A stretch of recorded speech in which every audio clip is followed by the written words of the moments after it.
നടി ദീപിക പദുക്കോൺ വീണ്ടും അമ്മയാകാൻ പോകുന്നുവെന്ന വാർത്ത പുറത്തു വന്നത് കഴിഞ്ഞ ദിവസമാണ്.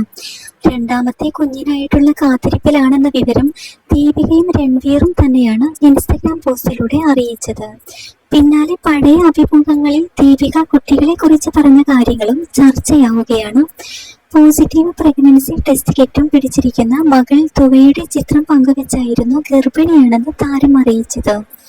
2017 രാജീവ് മസന്തുമായുള്ള ഒരു അഭിമുഖത്തിലാണ് കുട്ടികളോടുള്ള ഇഷ്ടം ദീപിക വെളിപ്പെടുത്തിയിരിക്കുന്നത്. മരിക്കുന്നതിന് മുമ്പ് ചെയ്യാൻ ആഗ്രഹിക്കുന്ന കാര്യം എന്താണെന്ന ചോദ്യത്തിനായിരുന്നു ദീപികയുടെ മറുപടി. മരിക്കുന്നതിന് മുമ്പ് എനിക്ക് ചെയ്യേണ്ട ഒരു കാര്യം ധാരാളം കുഞ്ഞുങ്ങൾക്ക് ജന്മം നൽകുക എന്നതാണ്. അതാണ് എനിക്ക് വേണ്ടത് എന്നായിരുന്നു ദീപികയുടെ മറുപടി. ഞാൻ ഒരു നടിയല്ലായിരുന്നെങ്കിൽ എന്ത് ചെയ്യുമെന്ന് എനിക്കറിയില്ല. പക്ഷേ എനിക്ക് ചുറ്റും 3 കൊച്ചുകുട്ടികൾ ഉണ്ടാകുമായിരുന്നു. സന്തോഷകരമായ ഒരു കുടുംബം. അതിനൊപ്പം ഞാൻ ചെയ്തുകൊണ്ടിരിക്കുന്നത് തന്നെ തുടരുകയും ചെയ്തേനെ എന്നും ദീപിക പറഞ്ഞിരുന്നു. കാൻ ഫിലിം ഫെസ്റ്റിവലിനിടെ സംസാരിക്കുകയും ഇതേ ആഗ്രഹം ദീപിക പ്രകടിപ്പിച്ചിരുന്നു. 70 വയസ്സുള്ള തന്റെ ജീവിതത്തെ എങ്ങനെ നോക്കിക്കാണുന്നു എന്ന ചോദ്യത്തിന് കടൽ കാണാവുന്ന രീതിയിൽ ഒരു ചെറിയ വീട്, ധാരാളം കുട്ടികളും പേരക്കുട്ടികളും ഉണ്ടാകുമെന്ന് പ്രതീക്ഷിക്കുന്നു.